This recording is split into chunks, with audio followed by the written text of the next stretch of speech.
अतः त्रयोदशो अध्यायः। श्री भगवान बोले, हे अर्जुन, यह शरीर क्षेत्र इस नाम से कहा जाता है और इसको जो जानता है उसको क्षेत्रज्ञ इस नाम से उनके तत्वों को जानने वाले ज्ञानी जन कहते हैं।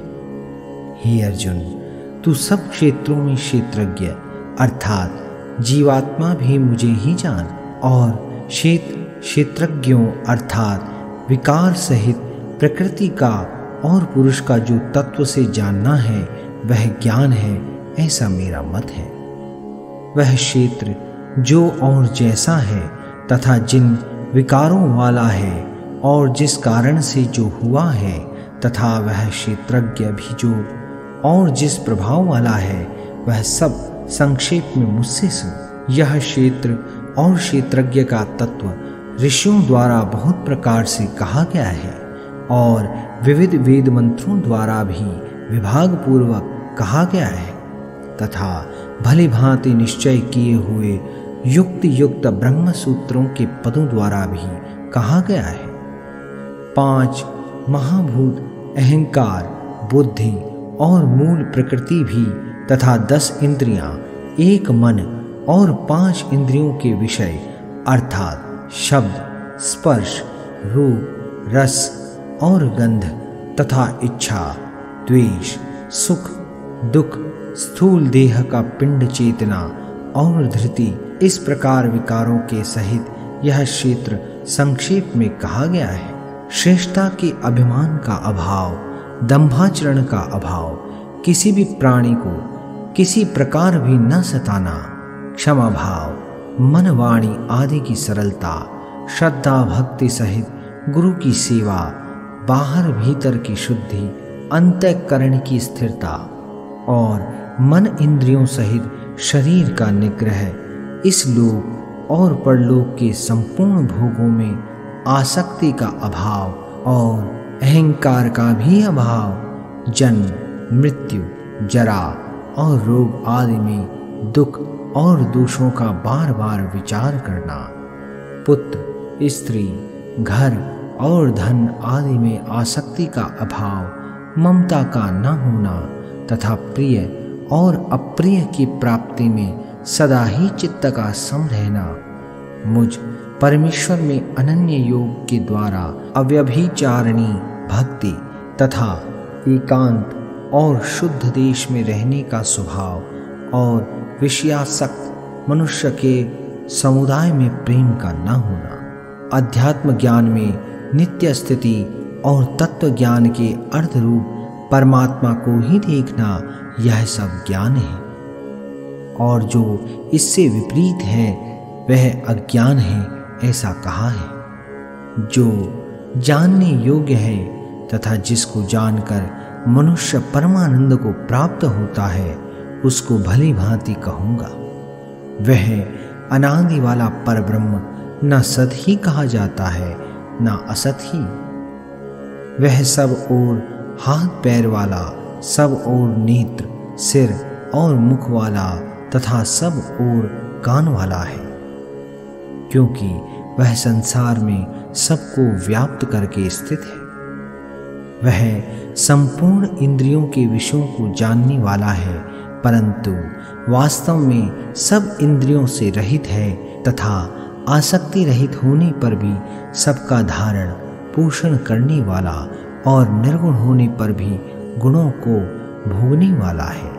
वह चराचर सब भूतों के बाहर भीतर परिपूर्ण है और चर अचर भी वही है और वह सूक्ष्म होने से अविज्ञेय है तथा अति समीप में और दूर में भी स्थित वही है। वह परमात्मा विभाग रहित एक रूप से आकाश के सदृश परिपूर्ण होने पर भी चराचर संपूर्ण भूतों में विभक्त सा स्थित प्रतीत होता है तथा वह जानने योग्य परमात्मा विष्णु रूप से भूतों को धारण पोषण करने वाला और रुद्र रूप से संहार करने वाला तथा ब्रह्म रूप से सबको उत्पन्न करने वाला है। वह परब्रह्म ज्योतियों का भी ज्योति एवं माया से अत्यंत परे कहा जाता है। वह परमात्मा बोध स्वरूप जानने के योग्य एवं तत्व ज्ञान से प्राप्त करने योग्य है और सबके हृदय में विशेष रूप से स्थित है।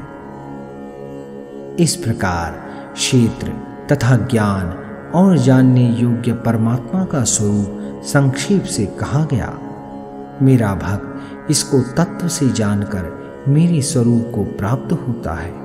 प्रकृति और पुरुष इन दोनों को ही तू अनादि जान और राग द्वेष आदि विकारों को तथा त्रिगुणात्मक संपूर्ण पदार्थों को भी प्रकृति से ही उत्पन्न जान। कार्य और करण को उत्पन्न करने में हेतु प्रकृति कही जाती है और जीवात्मा सुख दुखों के भोक्तापन में अर्थात भोगने में हेतु कहा जाता है। प्रकृति में स्थित ही पुरुष प्रकृति से उत्पन्न त्रिगुणात्मक पदार्थों को भोगता है और इन गुणों का संग ही इस जीवात्मा के अच्छी बुरी योनियों में जन्म लेने का कारण है। इस देह में स्थित यह आत्मा वास्तव में परमात्मा ही है। वह साक्षी होने से उपद्रष्टा और यथार्थ सम्मति देने वाला होने से अनुमंता, सबका धारण पोषण करने वाला होने से भरता, जीव रूप से भोक्ता, ब्रह्मा आदि का भी स्वामी होने से महेश्वर और शुद्ध सच्चिदानंद घन होने से परमात्मा ऐसा कहा गया है। इस प्रकार पुरुष को और गुणों के सहित प्रकृति को जो मनुष्य तत्व से जानता है वह सब प्रकार से कर्तव्य कर्म करता हुआ भी फिर नहीं जन्मता। उस परमात्मा को कितने ही मनुष्य तो शुद्ध हुई सूक्ष्म बुद्धि से ध्यान के द्वारा हृदय में देखते हैं, अन्य कितने ही ज्ञान योग के द्वारा और दूसरे कितने ही कर्म योग के द्वारा देखते हैं अर्थात प्राप्त करते हैं। परंतु इनसे दूसरे अर्थात जो मंद बुद्धि वाले पुरुष हैं वे इस प्रकार न जानते हुए दूसरों से अर्थात तत्व के जानने वाले पुरुषों से सुनकर ही तदनुसार उपासना करते हैं और श्रवण परायण पुरुष भी मृत्यु रूप संसार सागर को निस्संदेह तर जाते हैं। हे अर्जुन, यावन मात्र जितने भी स्थावर जंगम प्राणी उत्पन्न होते हैं उन सबको तू क्षेत्र और क्षेत्रज्ञ के संयोग से ही उत्पन्न जान। जो पुरुष नष्ट होते हुए सब चराचर भूतों में परमेश्वर को नाश रहित और समभाव से स्थित देखता है वही यथार्थ देखता है, क्योंकि जो पुरुष सब में समभाव से स्थित परमेश्वर को समान देखता हुआ अपने द्वारा अपने को नष्ट नहीं करता, इससे वह परम गति को प्राप्त होता है। और जो पुरुष संपूर्ण कर्मों को सब प्रकार से प्रकृति के द्वारा ही किए जाते हुए देखता है और आत्मा को अकर्ता देखता है वही यथार्थ देखता है। जिस क्षण यह पुरुष भूतों के पृथक पृथक भावों को एक परमात्मा में ही स्थित तथा उस परमात्मा से ही संपूर्ण भूतों का विस्तार देखता है, उसी क्षण वह सच्चिदानंद घन ब्रह्म को प्राप्त हो जाता है। हे अर्जुन, अनादि होने से और निर्गुण होने से यह अविनाशी परमात्मा शरीर में स्थित होने पर भी वास्तव में न तो कुछ करता है और न लिप्त ही होता है। जिस प्रकार सर्वत्र व्याप्त आकाश सूक्ष्म होने के कारण लिप्त नहीं होता, वैसे ही देह में सर्वत्र स्थित आत्मा निर्गुण होने के कारण देह के गुणों से लिप्त नहीं होता। हे अर्जुन, जिस प्रकार एक ही सूर्य इस संपूर्ण ब्रह्मांड को प्रकाशित करता है, उसी प्रकार एक ही आत्मा संपूर्ण क्षेत्र को प्रकाशित करता है।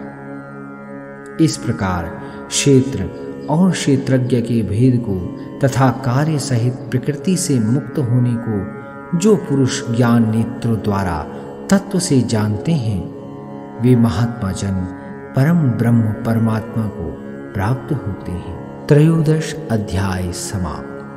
श्रोतागणों, श्रीमद् भगवद गीता के इस अध्याय के वाचन के दौरान यदि हमसे कोई त्रुटि हुई हो तो इसके लिए हम आप सभी से क्षमा प्रार्थी हैं।